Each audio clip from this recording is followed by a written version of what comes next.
अस्सलाम वालेकुम everyone and welcome to my YouTube channel. उम्मीद करती हूँ आप सब बिल्कुल ठीक ठाक होंगे, खैरियत से होंगे। तो जी स्टूडेंट्स, आज का हमारा टॉपिक है killing vector for cylindrical coordinates. इससे पहले एक वीडियो में मैं किलिंग वेक्टर निकाल के पोलर कोऑर्डिनेट्स का मैंने आपको निकाल कर बताया था। आज हम उसी तरह से ही सिलेंड्रिकल कोऑर्डिनेट्स का किलिंग वेक्टर निकालेंगे, ठीक है। इससे पहले मैं आपको बताती चलूँ कि किलिंग वेक्टर बेसिकली होता क्या है, ठीक है। ऐसी डायरेक्शन जहाँ पे हमारे पास मीट्रिक टेंसर का ली डेरिवेटिव इक्वल टू ज़ीरो आ जाए तो वो हमारे पास किलिंग वेक्टर होता है, ठीक है। तो अगर हम सिलेंड्रिकल कोऑर्डिनेट्स का निकालें तो सबसे पहले हमें पता होना चाहिए कि सिलेंड्रिकल कोऑर्डिनेट्स का मीट्रिक किस तरह का होता है, ठीक है। सबसे पहले हम इसका मीट्रिक लिख लेंगे। सबसे पहले हम इसका मीट्रिक लिख लेंगे 1 0 0 0 आर स्क्वायर 0 0 0 1, ठीक है। ये हमारे पास सिलेंड्रिकल कोऑर्डिनेट्स का मीट्रिक होता है और इसके अंदर हमारे पास तीन तरह के कोऑर्डिनेट्स होते हैं, आर, थीटा एंड जेड, ठीक है। और इसके बाद मीट्रिक लिखने के बाद हमारे पास नेक्स्ट स्टेप होता है, हमने तीन किलिंग वेक्टर्स सपोज करने होते हैं, ठीक है। और हम किलिंग इक्वेशन यूज करके हम अपने किलिंग वेक्टर्स निकालेंगे, ठीक है। स्टूडेंट्स, मैंने आपसे कहा था कि एक ऐसी डायरेक्शन जहाँ पे हमारे पास लीड डेरिवेटिव का metric tensor equal to zero आ जाए तो हमारे पास किलिंग इक्वेशन होती है, ठीक है। तो मैं आपके सामने किलिंग इक्वेशन लिख के बता देती हूँ कि वो किस तरह की होती है। G A B C मतलब हम पार्शियल डेरिवेट लेंगे with respect to C and xi C plus GCB xi C, इसका हम पार्शियल डेरिवेट करेंगे with respect to A plus GAC xi C and partial derivate with respect to 1 equal to zero. ये हमारे पास lead derivative है, ठीक है। और ये इक्वल टू ज़ीरो आ जाए तो हमारे पास किलिंग इक्वेशन बन जाती है, ठीक है। अब हम अपने किलिंग वेक्टर्स लिख लेंगे कि हमारे पास एज्यूम कर लेते हैं कि हमारे पास लेट एक्साई इक्वल है एक्साई 1।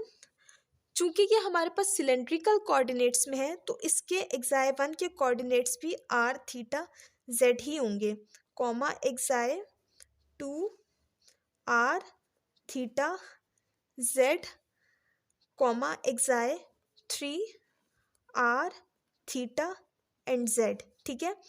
ये हमारे पास है बी द किलिंग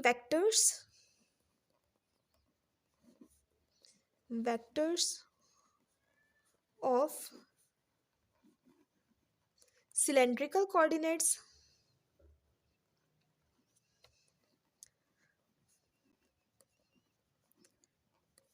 स्टूडेंट्स, ये हमने एक्साई 1 एक्साई 2 एंड एक्साई 3 लिख दी है, ठीक है। हम लोग अपने किलिंग इक्वेशन को यूज करके ये तीन वेक्टर्स की वैल्यूज निकालेंगे, ठीक है। तो जी अब हम लोग अपने इस किलिंग इक्वेशन को यूज़ करके अपने किलिंग वेक्टर्स निकालेंगे। किस तरह से निकालेंगे? हम सबसे पहले G11 G12 13 22 एंड 33 के रेस्पेक्ट से इस किलिंग इक्वेशन को सॉल्व करेंगे, ठीक है। किस तरह से सॉल्व करेंगे? ये बिल्कुल जैसे मैंने आपको पोलर कोऑर्डिनेट्स में सिखाया था किलिंग वेक्टर्स निकालना, उसी तरह से ही हम लोग सिलेंड्रिकल कोऑर्डिनेट्स में भी निकालेंगे, ठीक है। सबसे पहले हम इसको G11 के लिए सॉल्व करना शुरू करते हैं, ठीक है। फॉर G11, ठीक है। ये हमारे पास किलिंग इक्वेशन है, ठीक है। इसके अंदर हम अपनी वैल्यूज डाल लेते हैं, ठीक है। ए बी हमारे पास 1 1 है, ठीक है। And with respect to C हमने इसको पार्शियल डेरिवेट करना है, ठीक है। Xi C plus GC1 xi C comma 1 plus G1C xi C comma 1 equal to zero, ठीक है। स्टूडेंट्स, आप देख सकते हैं कि हमारे पास G11 एक कांस्टेंट है। यहाँ पे हम 1 लिखें, C की जगह 2 लिखें, 3 लिखें, कांस्टेंट का पार्शियल डेरिवेट हमेशा ज़ीरो ही होता है, तो ये हमारे पास एज इट इज़ ज़ीरो आ जाएगा, ठीक है। यहाँ पे आप देख सकते हैं यहाँ पे C1 है, ठीक है। अपने मेट्रिक को देखिए, हमारे पास 1 1 सिर्फ और सिर्फ 1 1 हमारे पास नॉन ज़ीरो है, 1 2 एंड 1 3 ज़ीरो है, ठीक है, एंड 2 1 भी ज़ीरो है और 3 1 भी ज़ीरो है, ठीक है। तो मतलब हम अपना सिर्फ और सिर्फ सी की जगह 1 की ही वैल्यू देंगे। 2 1 एंड 3 1 हमारे पास ज़ीरो है तो वो ऑटोमेटिकली कैंसिल ही हो जाएगा, तो हम सीधा सीधा C1 की जगह 1 लिख लेते हैं। C कॉमा 1 प्लस जी। इसी तरह से ये हमारे पास 1 2 1 3 मैंने आपको बताया है कि वो ज़ीरो है, तो हम सीधा सीधा सी की जगह 1 ही लिख देते हैं, ठीक है। Xi 1 comma 1 equal to zero. अब देख सकते हैं ये दो हमारे पास सेम है, सी की जगह 1 लिखना है, मैं गलती हो गई है, ठीक है। ये हमारे पास दोनों सेम ही है, तो हमारे पास क्या बन जाएगा, G2 G11 एक्साई 1 कॉमा 1। अब हम इसके अंदर अपनी वैल्यूज़ डाल लेते हैं। G11 हमारे पास 1 के इक्वल है और एक्साई कॉमा 1 मतलब हमने पार्शियल डेरिवेट करना है with respect to r xi 1 को, ठीक है, जो कि इक्वल टू ज़ीरो है, ठीक है। स्टूडेंट्स हमारे पास coordinates R theta and Z में थे, ठीक है। यहाँ पे हमारे पास पार्शियल डेरिवेट हो रहा है विद रिस्पेक्ट टू आर। हमें एक्साई 1 की वैल्यू चाहिए, लेकिन यहाँ पे हमारे पास पार्शियल डेरिवेट में इसकी वैल्यू, तो हम दोनों तरफ इंटीग्रेशन ले लेंगे, ठीक है। इंटीग्रेशन ले लेंगे तो जो हमारे पास कांस्टेंट आएगा वो थीटा एंड जेड का फंक्शन होगा, ठीक है। थीटा एंड जेड का फंक्शन इसीलिए क्योंकि यहाँ पे हमारे पास जो पार्शियल डेरिवेट था विद रिस्पेक्ट टू आर था। अगर आर के रिस्पेक्ट से हम पार्शियल डेरिवेट करें तो हमारे पास theta and Z as a constant treat होगा, ठीक है। तो वो हमारे पास कांस्टेंट है, वो थीटा और जेड का फंक्शन होगा, ठीक है। यहाँ से हमने एक्साई 1 के वैल्यू निकाल ली है, ठीक है। इसका अभी हमने फंक्शन निकालना है, ठीक है, ये हम आगे जाके निकालेंगे। इसको फिलहाल हम 1 की वैल्यू दे देते हैं। हमारे पास एक्साई 1 आया है F of theta comma Z, ठीक है। अब हमने जैसे G11 निकाला है इसी तरह से हम G12 भी निकाल लेते हैं, ठीक है। स्टूडेंट्स अब हम इसको फॉर G12 के लिए सॉल्व करने लगे हैं, ठीक है। यहाँ पे मैं आपको बताती चलूँ कि इसमें किलिंग वेक्टर्स में सिमेट्रिक एग्जिस्ट करती है। अगर G12 है तो वो G21 के ही इक्वल होगा, ठीक है। तो हम 1 2 के लिए निकालना शुरू करते हैं, ठीक है। G12 comma C partial derivate xi C plus C2 xi C comma 1 plus G1C xi C comma 2 equal to zero. अब हम इसमें वैल्यूज़ डालना शुरू करते हैं। जैसे कि हमें गिवन मेट्रिक में गिवन है कि G12 इक्वल टू ज़ीरो है, ठीक है, तो ये कैंसिल आउट हो जाएगा, ठीक है। यहाँ पे आप देख सकते हैं G12 ज़ीरो है, G22 मेट्रिक में नॉन ज़ीरो है and G32 equal to zero है, ठीक है।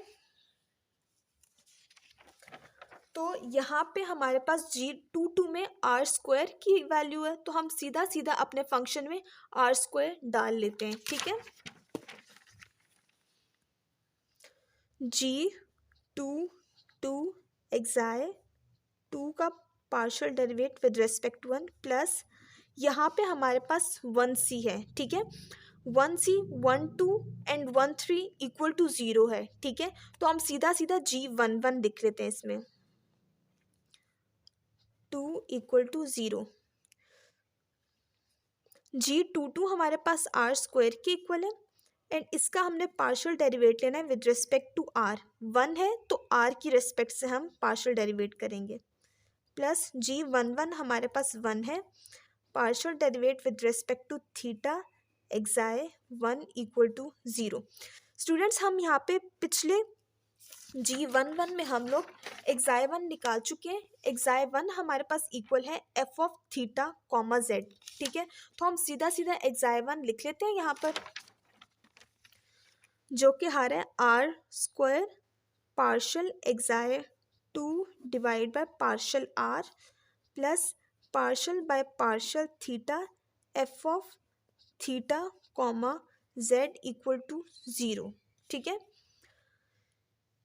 यहाँ पे आर स्क्वायर को हम फिलहाल ऐसे ही लिख देते हैं और इसको जब हम पार्शियल डेरिवेट करेंगे तो आएगा f dash of theta comma z equal to 0।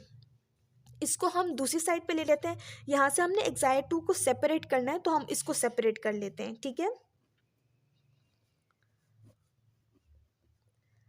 Partial are, ये हमारे पास आ जाएगा minus f dash of theta comma z. R square यहाँ पे मल्टीप्लाई हो रहा है, जब हम इस साइड पे लेके आएंगे तो ये डिवाइड हो जाएगा।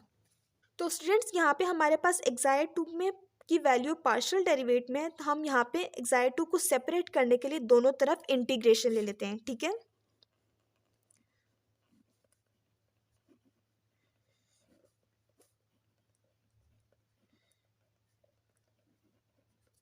जब हम इंटीग्रेट करेंगे विद रिस्पेक्ट टू आर तो हमारे पास आ जाएगा ये जो F dash of theta comma Z है, यहाँ पे कहीं भी आर का फंक्शन नहीं है तो ये एज अ कांस्टेंट ट्रीट होगा और इसको हम बाहर लिख लेते हैं।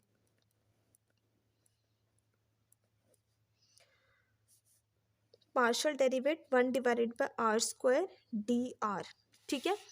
ये हमारे पास आ जाएगा minus f dash of theta comma z dot 1/r plus, चूँकि यहाँ पे हमारे पास विद रेस्पेक्ट टू आर है तो एक और जो कांस्टेंट आएगा वो हमारे पास थीटा और जेड का फंक्शन होगा, ठीक है। तो इसको हम सिंप्लीफाई करके लिख लेते हैं minus f dash of theta comma z divide by r plus ji of theta comma Z. ये हमारे पास हमारी एक्साइड 2 की वैल्यू भी आ गई है, ठीक है। तो स्टूडेंट्स मैंने आपके सामने G11 और G12 के रिस्पेक्ट से सॉल्व किया है।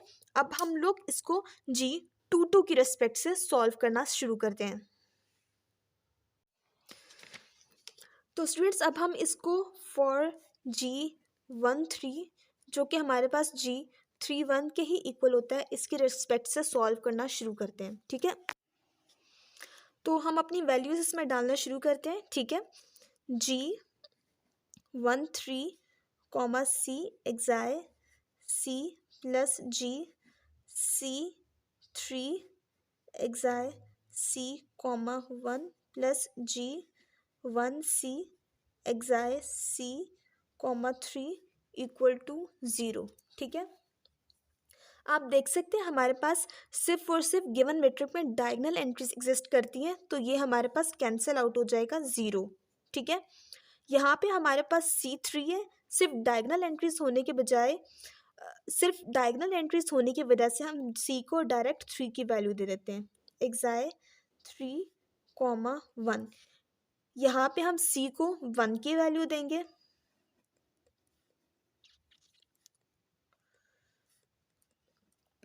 तो स्टूडेंट हमारे पास G33 1 के इक्वल है, हमने डायरेक्ट लिख दिया।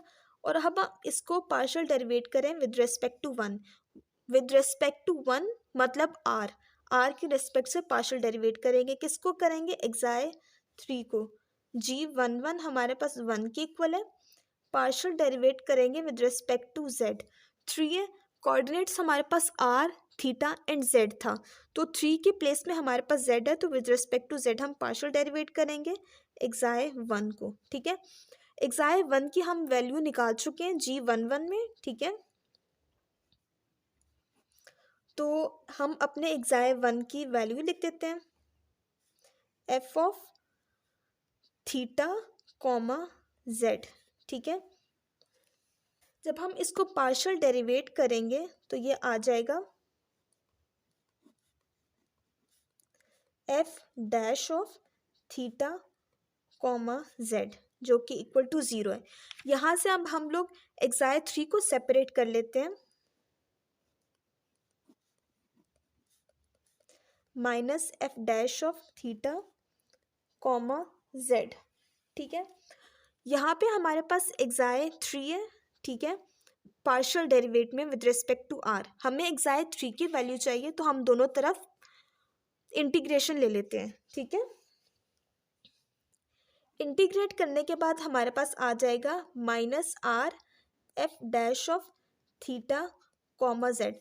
चूँकि हमने इंटीग्रेट किया यहाँ पे विद रिस्पेक्ट टू आर, तो जो कांस्टेंट आएगा वो हमारे पास थीटा और जेड का फंक्शन होगा। तो यहाँ से हमने एक्साई 3 की वैल्यू भी निकाल ली है, ठीक है। अब आप लोग देख सकते हैं हमने एक्साई 1, एक्साई 2 एंड एक्साई 3 की वैल्यू निकाल ली है, लेकिन हमारे पास ये जो फंक्शंस हैं एफ जी एंड एच जो है वो अननोन है। अभी हमने ये निकालने हैं कि हमारे पास क्या वैल्यू आएगी। इसकी हमें वैल्यू पता चलेगी जब हम लोग अपनी नेक्स्ट G22 G33 के रिस्पेक्ट से इसको सॉल्व करेंगे, फिर हमें इसकी एफ जी और एच की वैल्यू पता चल जाएगी। तो स्टूडेंट्स अब हम लोग इसको G22 के लिए सॉल्व करने लगे हैं, ठीक है। हमारे पास G22 R का फंक्शन है, ठीक है। R का फंक्शन है तो हम इसको पार्शियल डेरिवेट भी विद रिस्पेक्ट टू R ही करेंगे, और R हमारे पास 1 प्लेस पे है, तो हम लोग सीधा सीधा C को 1 की वैल्यू दे देते हैं। यहाँ पे हमारे पास सिर्फ और सिर्फ डायगोनल एंट्रीज एग्जिस्ट करती हैं, तो हम डायरेक्ट C को 2 की वैल्यू दे देते हैं।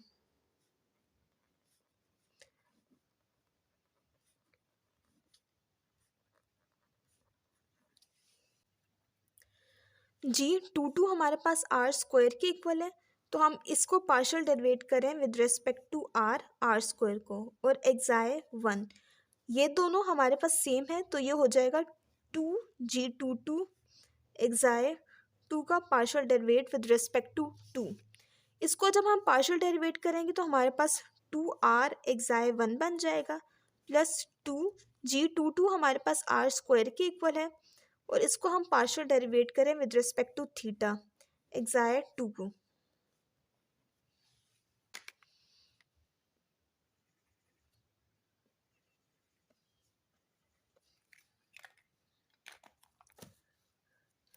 यहाँ पे आप लोग देख सकते हैं 2R यहाँ पे कॉमन आ सकता है, 2R को मैंने बाहर कॉमन ले लिया, तो पीछे हमारे पास R बच जाएगा, ठीक है।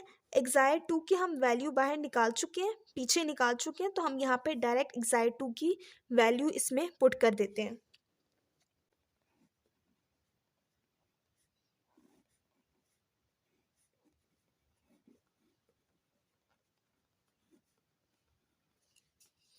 टू आर को जब हम दूसरी तरफ लेके जाएंगे तो ये कैंसिल हो जाएगा, पीछे रह जाएगा xi 1 plus r partial by partial theta f dash of theta comma z divided by are. ये जो आर है ये इस आर से कैंसिल हो जाएगा, ठीक है, plus ji of theta comma z is equal to 0, ठीक है। अब हम इसको पार्शियल डेरिवेट कर लेते हैं, ठीक है। एक्साई 1 प्लस इसका हमने पार्शियल डेरिवेट लिया तो आ जाएगा f double dash of theta comma Z plus g dash of theta comma z equal to 0।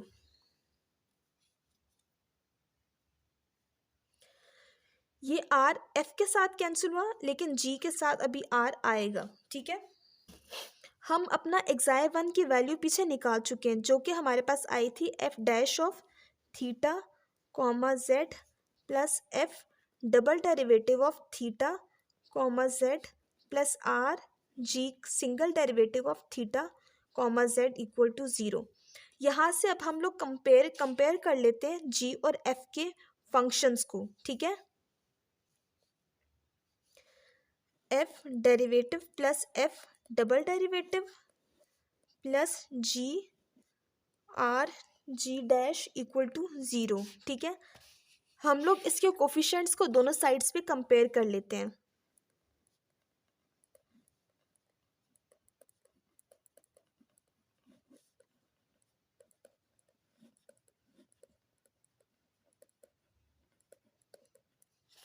जब हमने कंपेयर किया तो f single derivative plus f double derivative equal to 0 आया, एंड आर का सिंगल डेरिवेटिव इक्वल टू 0।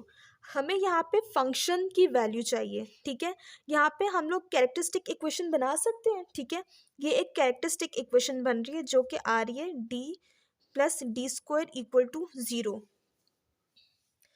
यहाँ से हम अपनी वैल्यूज निकाल लेते हैं, 1 प्लस डी इक्वल टू 0, एक दफ़ा हमारे पास d 0 आ गया और दूसरी दफ़ा हमारे पास d इक्वल टू -1 आ गया। ठीक है, यहाँ से अब हम लोग अपना सोल्यूशन लिख लेते हैं, जो कि f का हमारे पास सोल्यूशन बना। f हमारे पास इक्वल आया C2 e की पावर 0 प्लस C3 e की पावर -θ। ये बन गया f हमारे पास इक्वल आ गया C2 प्लस C3 e की पावर -θ। ठीक है, इसी तरह से हम लोग r g डैश को भी इंटीग्रेट कर लेंगे। ठीक है, इंटीग्रेट किया तो हमारे पास कोई ना कोई कांस्टेंट वैल्यू ही आएगी। ठीक है, तो आप देख सकते हैं हमने यहाँ पे f और g की वैल्यू निकाल ली है, अभी h की वैल्यू रहती है जो कि अभी हमने निकालनी है। ठीक है, तो अब हम लोग जैसे हमने 2 को सॉल्व किया है, इसी तरीके से हम लोग 2 को सॉल्व कर लेते हैं G23 की रिस्पेक्ट से।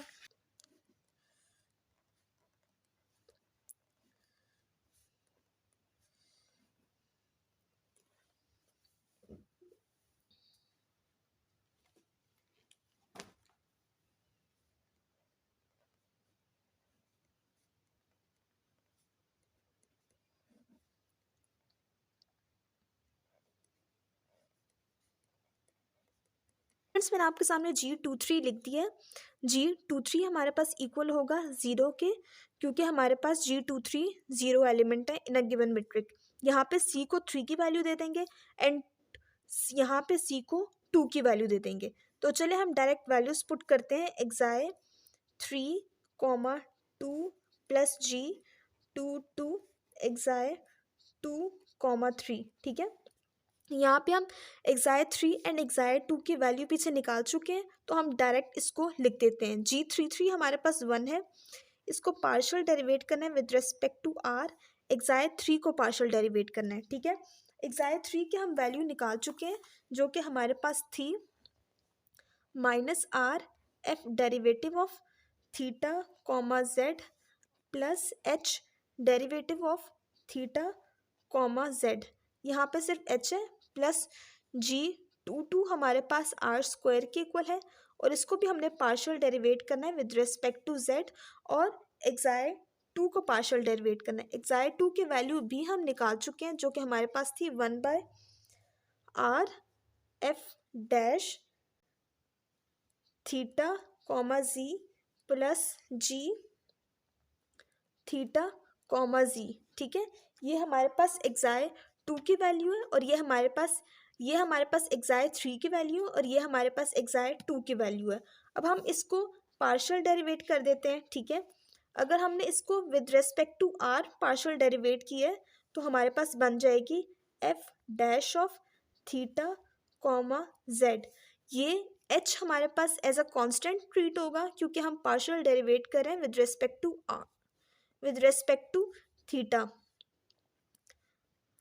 यहाँ पे हम पार्शियल डेरिवेट करें विद रिस्पेक्ट टू थीटा, तो यहाँ पे डबल डेरिवेटिव आ जाएगा, plus h derivative of theta comma z plus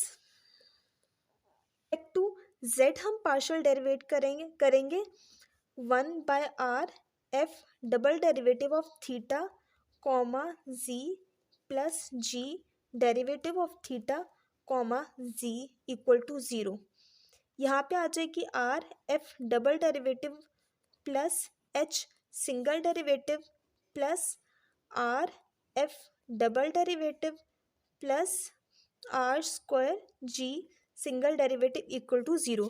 students, हम पीछे g और f की वैल्यूज़ निकाल चुके हैं। यहाँ से हम h के कोफिशिएंट्स को कंपेयर कर लेते हैं। ठीक है, तो हमारे पास यहाँ पे h की भी वैल्यू आ जाएगी। कंपेयरिंग कोफिशिएंट्स ऑफ h, तो क्या आ जाएगा, h का डेरिवेटिव इक्वल टू 0 है, दोनों तरफ इंटीग्रेट करेंगे तो हमारे पास h आ जाएगा किसी ना किसी कांस्टेंट, जो कि C4 है। ठीक है, तो स्टूडेंट्स, हमने f, g और h की वैल्यू निकाल ली है। तो अब हम सिंपली अपने एक्साई 1, एक्साई 2 एंड एक्साई 3 जो कि किलिंग वेक्टर्स हैं, उसको हम निकाल लेते हैं। ठीक है, स्टूडेंट्स हमने कहा था कि हमारे पास एक्साई 1 जो है वो इक्वल है F of theta comma Z. ठीक है, हमने बताया कि एफ हमारे पास इक्वल आया, हमारे पास एफ इक्वल था C2 प्लस C3 ई के पावर माइनस थीटा। ठीक है, तो ये हमारे पास एक्साई 1 आ गया था। ठीक है, इसी तरह से हम अपने एक्साई 2 भी बता देते हैं। ठीक है, क्या आता है, एक्साई 2 की हमने वैल्यू निकाली थी।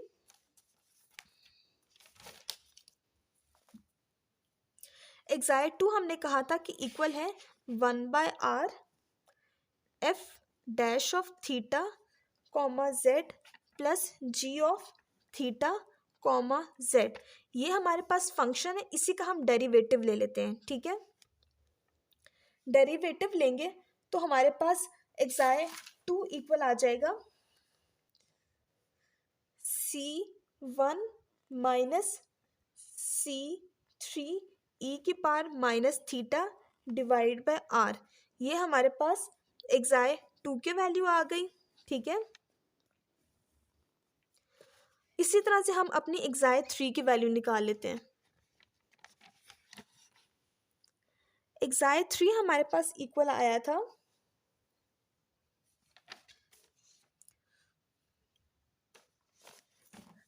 एक्साई 3 हमारे पास इक्वल था minus R F dash of theta comma G plus H of theta comma G. तो एक्साई 3 की भी वैल्यू हमारे पास यहाँ से निकाल सकते हैं। ठीक है,